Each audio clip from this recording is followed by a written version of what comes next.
Muito bem, vamos continuar nessa aula o estudo da legislação do Estado do Rio de Janeiro.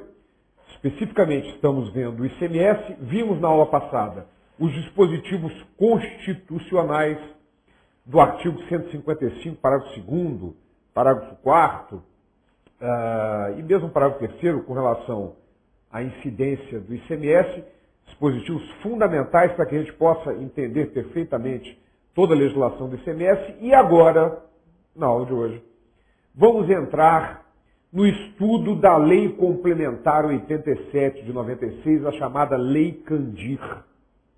Lei essa que estabelece normas gerais aplicáveis a todos os estados e Distrito Federal.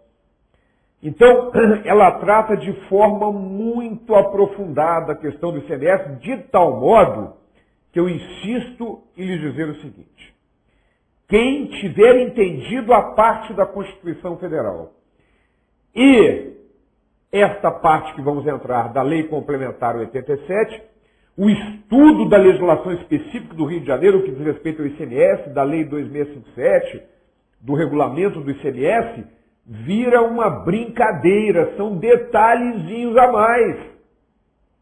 Porque, por força do artigo 155, parágrafo 2º, inciso 12, é função da Lei Complementar Federal estabelecer praticamente todas as regras com relação ao ICMS, e assim o fez a Lei Complementar 87, a Lei Candir.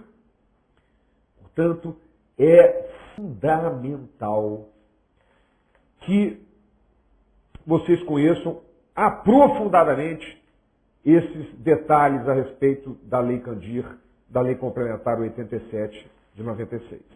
Para que depois possamos entrar no estudo do regulamento do ICMS.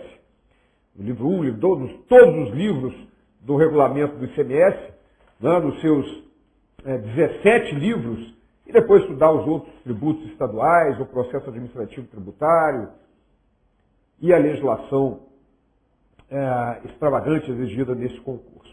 Então, é fundamental, é imprescindível que a gente vá com muita calma agora, dando uma atenção muito especial, lembrando da primeira aula, que foi mais importante ainda, porque adentramos no conhecimento do ICMS com dispositivos constitucionais também detalhados. Também detalhados. O Constituinte detalhou muito o ICMS na Constituição. É um imposto que disparadamente mais detalhado na Constituição Federal. E agora, vamos iniciar o estudo da Lei Complementar 87, da nossa Lei Candir. Na verdade, nós podemos apoiar o estudo da legislação do ICMS em 4 grandes pilares. Vamos dar uma olhadinha nisso, vamos lá. Então, o estudo da nossa Lei Complementar 87, essa lei que estabelece, portanto, as normas gerais aplicáveis a todos os estados e Distrito Federal, ela se baseia, todo o nosso ICMS se baseia nestes 4 pilares. O primeiro, a incidência e a não incidência. Segundo, o momento da ocorrência, quando considera-se ocorrido o fato gerador. O local da ocorrência, porque isso vai determinar para qual estado será devido, no nosso caso específico, se é devido para o estado do Rio de Janeiro. E o cálculo do tributo, onde vamos estudar a questão da base de cálculo, da alíquota, do confronto débito-crédito, da apuração do imposto. Então, o estudo do nosso ICMS se baseia nesses 4 pilares fundamentais: incidência e não incidência, momento da ocorrência, local da ocorrência, cálculo do tributo. 4 pilares que sustentam as normas relativas ao ICMS.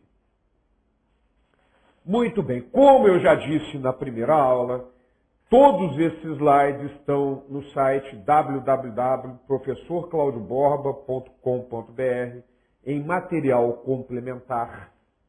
Vocês vão baixar a pasta ICMS, Constituição e Lei Candir.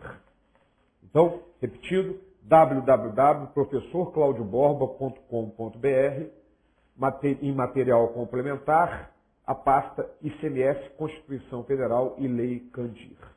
Ok? Porque aí vocês têm isso tudo disponível. Já tinha dito na primeira aula, né? Portanto, você já deve estar com esse material. De qualquer maneira, reforço o fato de que está lá disponível para vocês. Muito bem. Então, nós vamos começar com um dos pilares da cobrança do ICMS. Já vimos incidência, não incidência, momento da ocorrência, local da ocorrência e o cálculo do tributo. Vamos começar com a questão da incidência do ICMS. Vamos ver o que a lei complementar estabelece, preste atenção, aplicáveis a todos os estados e Distrito Federal. Todos os estados, a legislação de todos os estados do DF tem que obedecer tudo o que nós vamos falar aqui a respeito desse imposto. Então vamos lá. Nós vamos começar com o primeiro detalhe, que é incidência do ICMS. Vamos lá.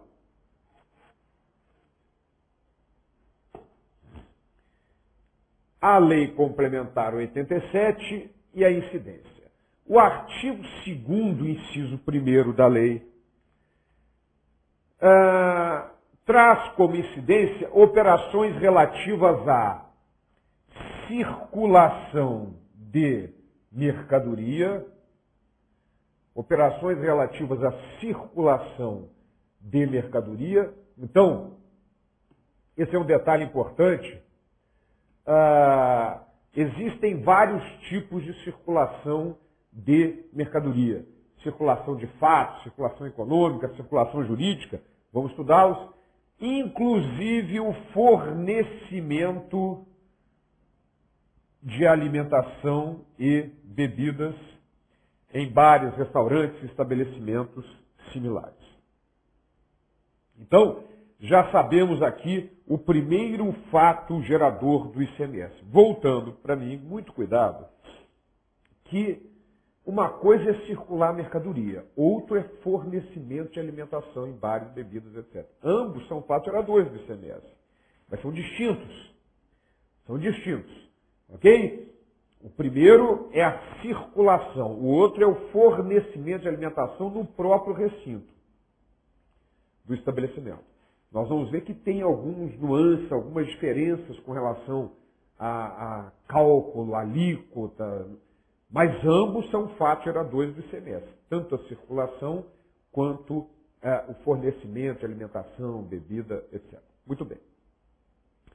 Mas no que diz respeito à circulação, é muito importante lembrar que são 3 tipos de circulação de mercadoria.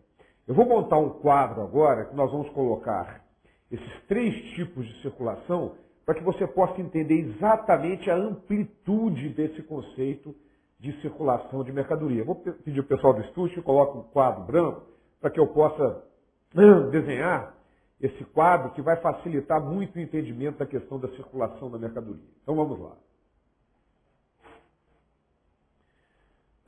Nós temos quais os tipos de circulação de mercadoria. Vamos lá. Se nós colocarmos aqui, olha,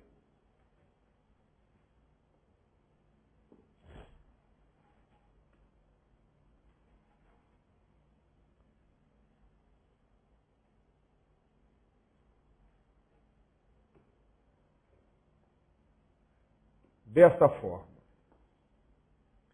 São 3 tipos de circulação de mercadoria. Aqui, troca de titular. E aqui, troca de lugar. Se nós colocarmos, por exemplo, aqui, deixa eu dar um espaço maior aqui, para que a gente possa escrever com mais detalhes.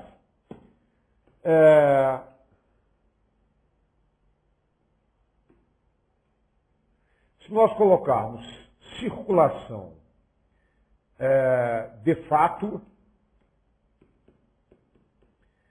circulação econômica, vamos colocar primeiro circulação jurídica,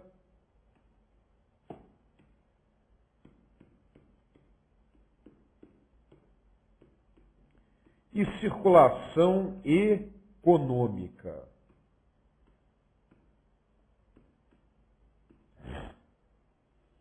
O que ocorre na circulação de fato? Há tanto a troca de titular quanto a troca de lugar. Então, voltando para mim, nessa hipótese, eu vou, por exemplo, numa loja de eletrodomésticos, compro uma geladeira. Vai mudar de titular, passa a ser minha e muda de lugar. Sai da loja e vai para minha casa. Circulação de fato. Mas vamos voltar para o quadro. Na circulação jurídica, há troca de titular, mas não há troca de lugar. E como que isso pode ocorrer? Vamos lá. Imagine que nós temos aqui um estabelecimento A, que está muito estocado de mercadoria, não tem aonde guardar, e resolve mandar essa mercadoria para um armazém geral. Armazém geral, como o próprio nome diz, é um estabelecimento que só armazena mercadoria. Só armazena mercadoria de outros contribuintes. Mas A faz uma venda dessa mercadoria para B. Essa mercadoria que está lá no armazém geral, A faz uma venda para B. Então houve uma troca de titular da mercadoria. Mas B não tem aonde guardar. E deixa a mercadoria paradinha lá no armazém geral. Houve troca de titular, passou de A para B, mas não houve troca de lugar. E houve circulação de mercadoria, é a nossa circulação jurídica. Trocou de titular, mas não trocou de lugar. E a circulação econômica é curiosa. Não há troca de titular, nem há troca de lugar. Que situação seria essa? Voltando para mim, essa é uma situação na qual eu, por exemplo, uma loja de tapetes compra tapete para revendê-los e os registra no ativo circulante, naturalmente. Mas o tapete da loja está muito ruim. E o dono da loja tira um tapete do ativo circulante e coloca na própria loja. Passa a ser parte do ativo permanente da loja. Carpete, alguma coisa nesse sentido.